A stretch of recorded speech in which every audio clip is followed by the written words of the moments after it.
Welcome, my dear student. Because of the lockdown, I have tried to resolve the problem. So, for the class 10 students, so I will start with the chemical reaction and equation. So, today's topic is chemical reaction and equation. Chemical reaction. I'm writing here the short form equations.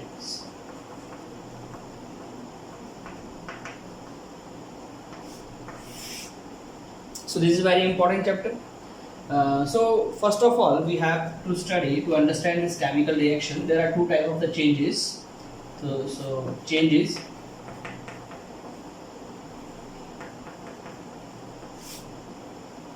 That is the physical change and the chemical change. Physical change and chemical change. So what do you understand by the physical change and the chemical change? So physical change means any change in which there is only the state or change from one state to the another state, in which any that chemical substance that getting changed into the one physical state to the another physical state. So simply we can write the definition here: process in which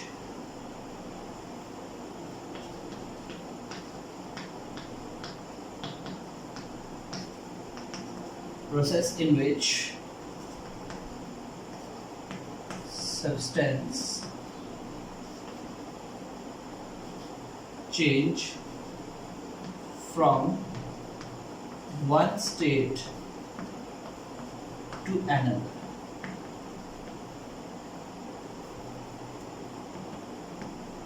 One state to another state, such type of the change that is called as a physical change.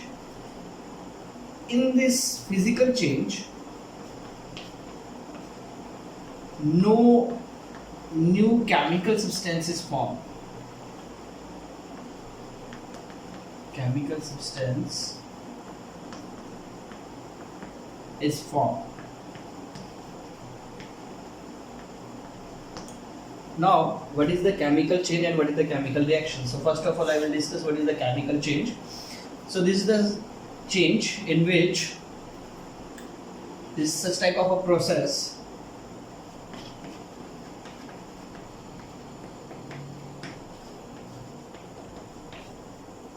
in which new chemical substance is formed. New chemical substance is formed. New chemical substance is formed. Okay, so that is the chemical change. Means that the reactant with their original property, they lose their original property, and chemical substance with the new chemical property that it will form.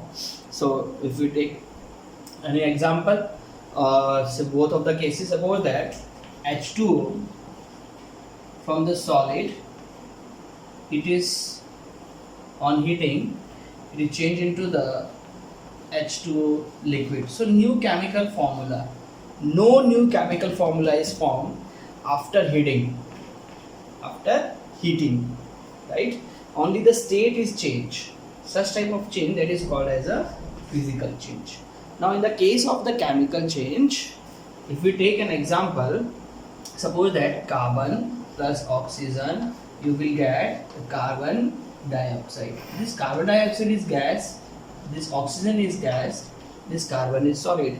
Now we can see here this solid, it is getting again changed into the gaseous state. So these both of the reactant, they are changing their original nature, they are changing their original property, and the new substance with the new property is formed, that is called as a chemical change. Now the important thing is, what is the chemical reaction? So the process we are using here. So what is the chemical reaction? Process which is involved in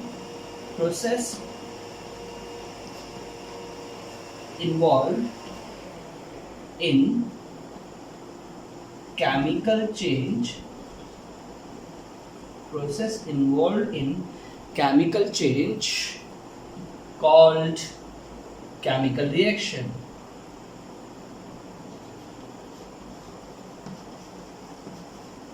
Chemical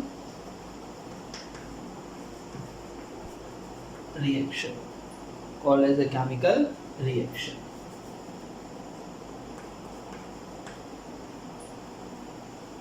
Okay.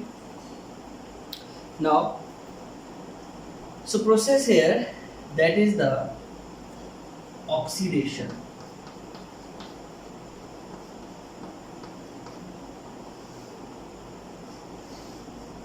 This is the process. Oxidation is taking place here. Now this oxidation, this process of oxidation is called as a chemical reaction. तो ये जो oxidation process है, जो process oxidation हो रही है, एक दो रिएक्टेंट्स जो चेंज होते हैं नए रिएक्टेंट के प्रोडक्ट की फॉर्म में, तो इस प्रोसेस को हम जो इन्वॉल्व हो रही है उसको कहते हैं chemical reaction. Again I am repeating, chemical reaction सिर्फ क्या है, एक प्रोसेस है जो इन्वॉल्व होती है केमिकल चेंज में. उस प्रोसेस को हम बोलते हैं chemical reaction. I hope it is clear to all of you. Now next is the topic, that is a change. So cutting of trees.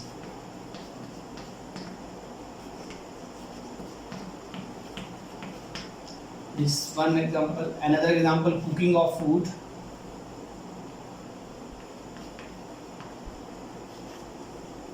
Right? Another example is cooking of food. So this cooking of food.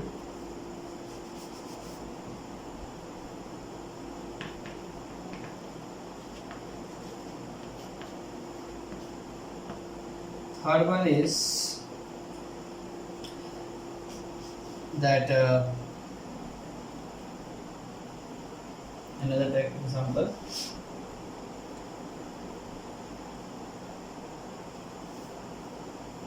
cutting of trees, cooking of food.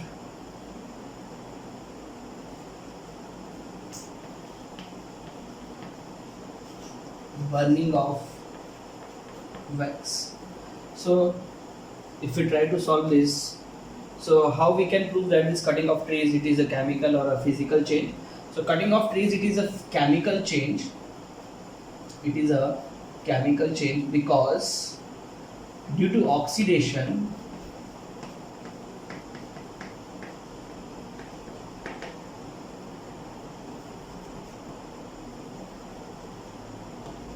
color of tree changes after cutting.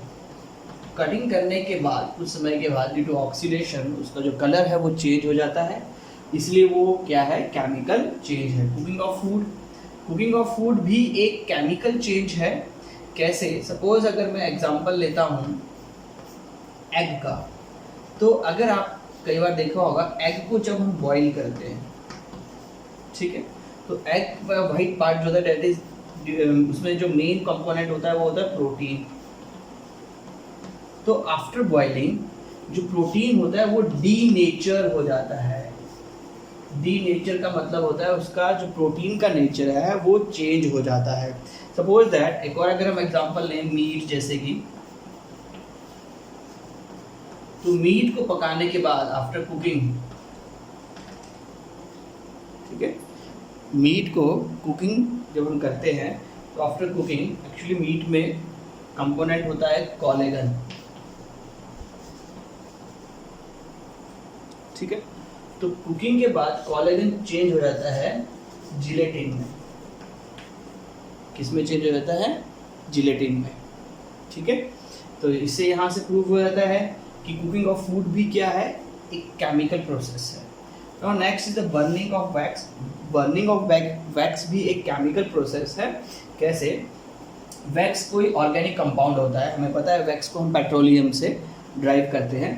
तो जो organic compound है wax, तो that wax जब हम इसको burn करता है, burning मतलब कि oxidation in the presence of oxygen, ठीक है, तो हमें यहाँ पर क्या मिलेगा, carbon dioxide, carbon monoxide, water vapours मिल जाएंगे। वाटर जो मिलेगा वो वेपर की फॉर्म में होगा तो गैस लिख देते हैं हम, प्लस ऐश। तो देखो ये वैक्स ऑक्सीजन के साथ रिएक्ट करके इतने सारे कंपोनेंट्स बना रहा है, न्यू केमिकल सब्सटेंस बना रहा है। तो इसलिए बर्निंग ऑफ वैक्स भी क्या है, एक केमिकल प्रोसेस है। Okay, example of chemical reaction. So first example of chemical reaction,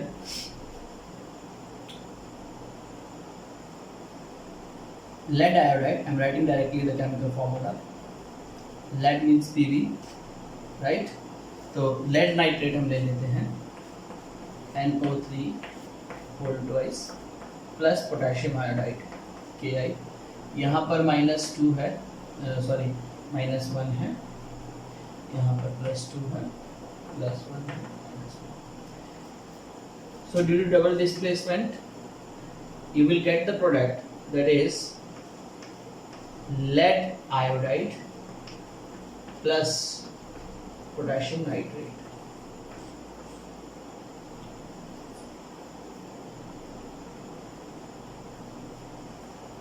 right, plus potassium nitrate।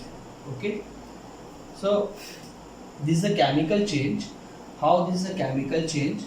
Because these two components, these are reacting with each other, these two reactants, this is the reactant, they are combining with each other to form a new product with the new chemical properties, right?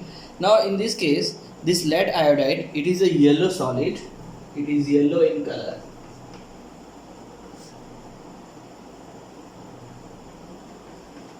now this is present in solution। okay, this is clear to all of you। now next reaction we are taking, that is zinc with H2SO4। when zinc react with the H2SO4, it will form that zinc sulfate। so next topic is characteristics of chemical reaction।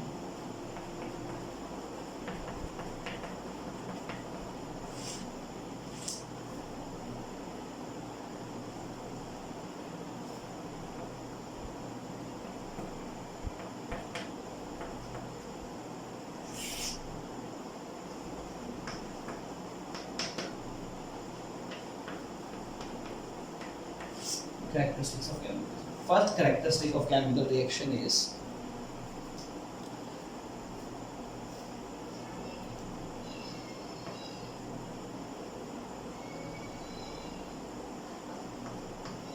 precipitate formation। जैसे कि अभी हमने किया, जो solid form में lead iodide बनता है वहाँ पर प्रेसिपिटेट की फॉर्मेशन होती है। चलो मैं एग्जांपल लेकर के चलता हूँ यहाँ पर। जैसे कि अभी हमने किया था लेड नाइट्रेट, तो रिएक्ट कराया था पोटेशियम आयोडाइड के साथ, तो आपको यहाँ पर जो मिला था वो मिला था लेड आयोडाइड। ये जो लेड आयोडाइड है ये पीपीटी की फॉर्म में है, प्रेसिपिटेट की फॉर्म में है, तो इसको हम ऐसे डिनोट कर लेते हैं, प्लस दिस पोटेशियम नाइट्रेट।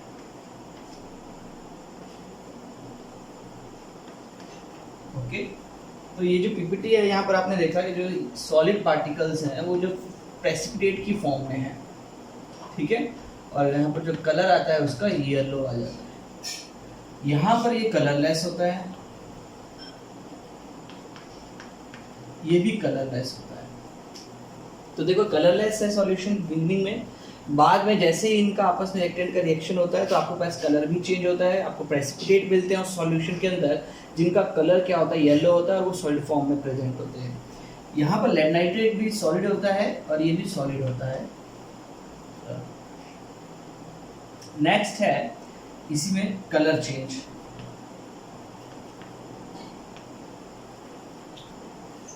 तो कलर चेंज का एग्जांपल यहीं पर आ गया कि आपका जो केमिकल रिएक्शन होगा उसमें कलर भी चेंज हो सकता है। थर्ड है आपके पास, थर्ड कैरेक्टर है इवोल्यूशन ऑफ गैस, या इवॉल्व होगी गैस ठीक है, तो गैस इवॉल्व होगी, जैसे अभी हमने एग्जांपल किया था जिंक का, जिंक प्लस H2SO4 आपको मिला था जिंक सल्फेट प्लस डाइहाइड्रोजन। तो इसको हम डिनोट कर देते हैं इस तरीके के एरो से, ठीक है। तो ये गैस इवॉल्व हो रही है, यहाँ पर gas is evolve. So this is the example of that gas evolve during the chemical reaction. And next one is, so next character is state, change of state,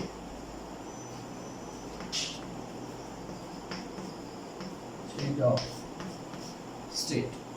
So example under it, in the case of the change of state, when solid wax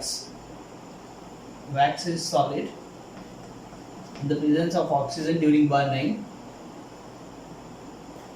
it gives to you carbon dioxide.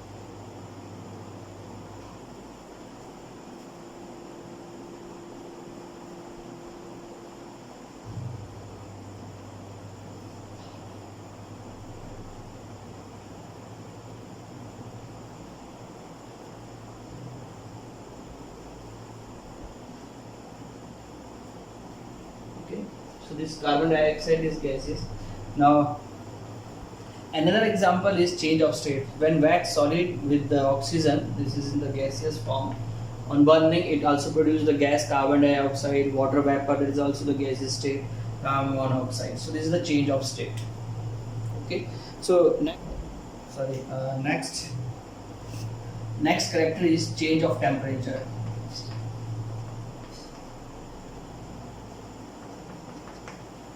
Change of. So in the case of change of temperature, it is further divided into two main parts, that is exothermic and endothermic reactions. Exothermic and endothermic reactions. So what are the endothermic and exothermic reactions? The lower standard student generally study that exothermic reactions are those reactions in which the heat is evolved, and endothermic are those in which that heat is absorbed. But we can learn this topic through the graph. So to understand with the exothermic and endothermic reaction, this we can understand this through the graph.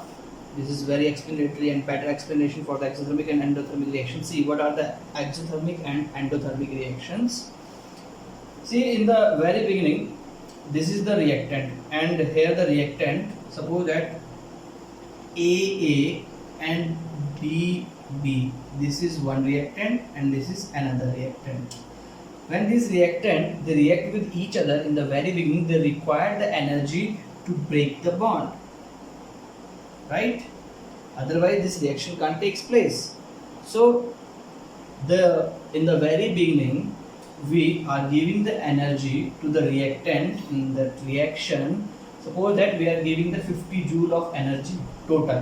तो हम जैसे जैसे energy को देते गए, बढ़ाते गए, वैसे वैसे बॉन्ड टूटता जाएगा, और जब हमने देखा कि 50 जूल तक उसे हमने जब एनर्जी दे दी, तो वो बॉन्ड जो है मैक्सिमम दोनों के बीच में, ए के बीच में जो बॉन्ड है वो काफ़ी हद तक टोटली वीक हो चुका है, और इसने लगभग एक वीक बॉन्ड बी के साथ बना दिया हुआ है। अब ये जो एनर्जी, ये जो पूरी की पूरी लाइन है, इसको हम बोलते हैं थ्रेशोल्ड एनर्जी, कि यहाँ से इधर को अब जो शिफ्टिंग हो जाएगी, वहाँ पर एनर्जी यहाँ तक के लिए हमें क्या चाहिए, उस रिएक्टेंट को यहाँ तक पहुँचने के लिए एनर्जी चाहिए, और वो एनर्जी होती है एक्टिवेशन एनर्जी। एक्टिवेशन एनर्जी क्या होता है, minimum amount of energy required, ठीक है, एक रिएक्शन को minimum amount of energy required to activate the reactant. उन रिएक्टेंट को एक्टिवेट करने के लिए मिनिमम अमाउंट ऑफ एनर्जी जो रिक्वायर्ड होते हैं उसे कहते हैं एक्टिवेशन एनर्जी। ठीक है, फिर से वो रिपीट कर देता हूँ, minimum amount of energy required to activate the reaction that is called as the activation energy. तो ये जो 50 जूल है ये एक्टिवेशन एनर्जी है। तो जैसे ही हम यहाँ पर पहुँच जाएंगे, अब ये जो रिएक्टेंट है ये सीधे इसके इस साइड को प्रोडक्ट में चेंज होना स्टार्ट हो जाएगा। प्रोडक्ट में चेंज होने का मतलब प्रोडक्ट तो ऑलमोस्ट जस्ट स्टार्ट हो चुका है, बट जो बॉन्डिंग है बिटवीन ए एंड बी वो थोड़ी सी ज़्यादा स्ट्रॉन्ग होती जाएगी एज कम्पेयर टू दिस। तो ये फाइनली मतलब जो बॉन्ड है इन दोनों के बीच में ये क्या होता जाएगा, स्ट्रॉन्ग। और स्ट्रॉन्ग कब होगा, जब ये एनर्जी रिलीज करेंगे। तो जैसे जैसे ये बॉन्ड स्ट्रॉन्ग होता जाएगा उतनी ज़्यादा एनर्जी रिलीज होती जाएगी और फाइनली आपको प्रोडक्ट मिल जाएगा। तो जब आपको प्रोडक्ट मिलेगा तो ये जो बॉन्ड होगा ए और बी के बीच में ये बहुत ज़्यादा स्ट्रॉन्ग हो चुका होगा, यानी कि अब ये प्रोडक्ट काफ़ी हद तक स्टेबल हो चुका होगा एक नॉर्मल कंडीशन में। ठीक है, तो एनर्जी यहाँ पर रिलीज आउट होगी। तो अब देखो यहाँ से हम अंडरस्टैंड करेंगे कि हमें पता है कि डेल्टा एच होता है चेंज इन एंथैल्पी या चेंज इन टेम्परेचर भी बोल सकते हैं। तो अभी हम जो पढ़ रहे हैं वो हम पढ़ रहे हैं चेंज इन टेम्परेचर। तो इस केस में जो चेंज इन टेम्परेचर है उसको हम कैसे निकालेंगे, enthalpy of product minus enthalpy of reactant.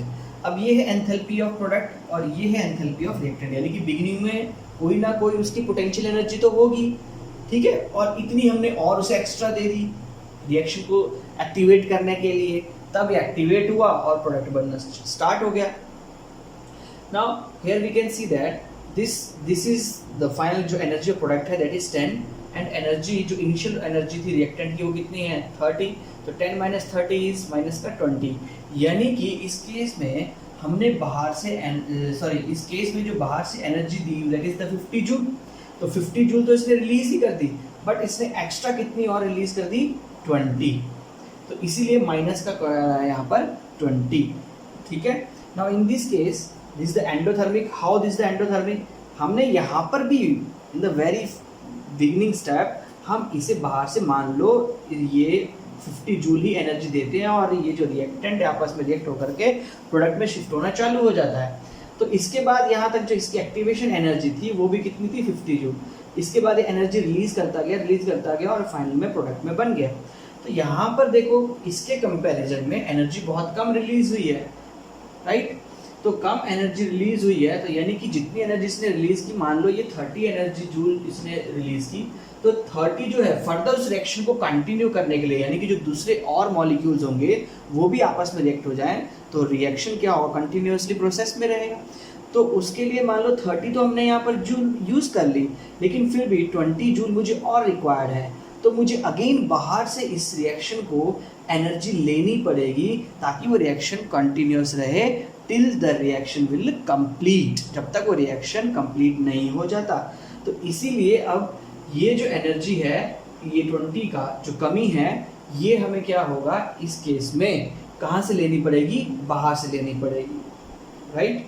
तो इसीलिए हमेशा इस केस में जो होता है डेल्टा एच की वैल्यू पॉजिटिव आती है, पॉजिटिव 10 हम यहाँ पर देख रहे हैं कि एनर्जी ऑफ द प्रोडक्ट मान लिया हमने यहाँ पर 40 थी और ये कितनी थी 30 थी इनिशियल में, तो पॉजिटिव आ गया। पॉजिटिव का मतलब क्या है, डेल्टा एच पॉजिटिव का मतलब होता है ये कंटिन्यूअसली बाहर से क्या लेता जा रहा है, एनर्जी लेता जा रहा है, ठीक है। तो कंटिन्यूअसली यहाँ पर एनर्जी लेता जा रहा है। अगर मैं देखो यहाँ पर 10 का गैप आपको, राइट, तो ये जो गैप है इस गैप से मुझे पता चल रहा है कि इसने इतनी कम एनर्जी क्या की रिलीज की और वो कमी मुझे यहाँ पर दिखाई दे रही है, ठीक है। समझ में आ गई बात, क्लियर हो गया कंसेप्ट। तो ये बात है, ऐसे रिएक्शंस को हम बोलते हैं एंडोथर्मिक रिएक्शंस जिसमें कंटिन्यूअसली बाहर से हीट हमें रिक्वायर्ड होती है। Hope it is understand to you. Next topic is chemical equation. Chemical equation देखो ये टर्म्स कभी लिखने को आती नहीं है, ठीक है, तो हम सिर्फ सिंपली अंडरस्टैंड कर रहे हैं कि केमिकल इक्वेशन क्या होती है। जब हम कोई केमिकल रिएक्शन को करते हैं उसको काफ़ी लंबा समय लग जाता है, तो हम वो सारी प्रोसेस तो लिखने नहीं लगेंगे, तो ये तो हमें काफ़ी सारे पेजेस क्या होंगे वहाँ पर फिलअप हो जाएंगे। तो जो ऑर्गेनाइजेशन थी आईयूपैक, उन्होंने एक डिसाइड किया कि जो एक रिएक्शंस है, इतना लंबा चौड़ा रिएक्शन है, उसको हम शॉर्ट हैंड में ही क्या कर दें, एक्सप्लेन करने के लिए ट्राई करें। तो उन्होंने उस चीज़ के लिए एक शॉर्ट हैंड मेथड किया, तो इसलिए केमिकल रिएक्शन को हम क्या बोलते हैं, this the short hand method. ये एक शॉर्ट हैंड मेथड है, द शॉर्ट हैंड मेथड। जिस शॉर्ट हैंड मेथड में हम क्या करते हैं,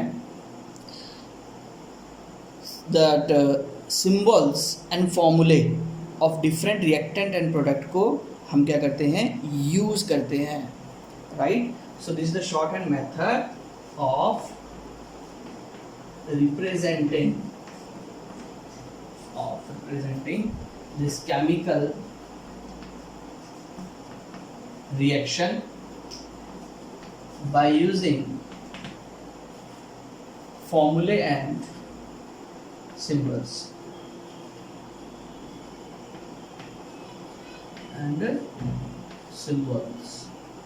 formulae and symbols of different reactant and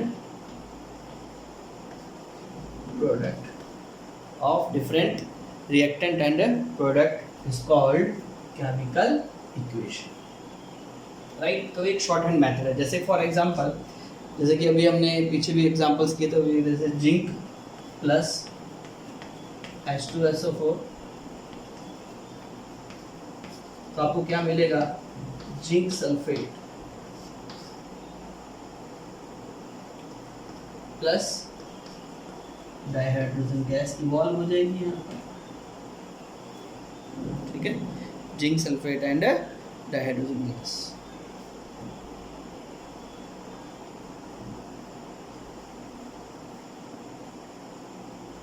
okay, तो zinc different product. For example, zinc H2SO4, it gives zinc sulfate and a dihydrogen gas.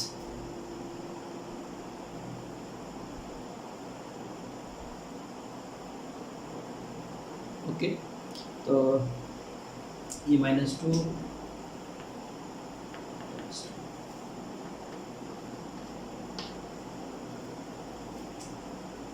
clear. I hope it is clear to you. Now balanced and unbalanced chemical equation. Next topic है balanced and unbalanced chemical equation. Next topic is balanced and unbalanced chemical equation. BAL. Balanced and unbalanced. तो unbalanced को हम skeletal भी बोल देते हैं.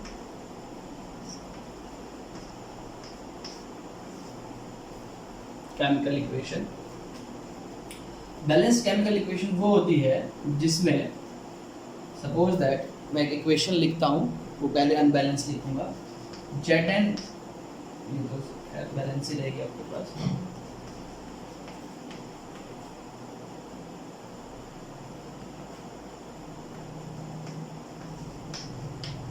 Plus dihydrogen.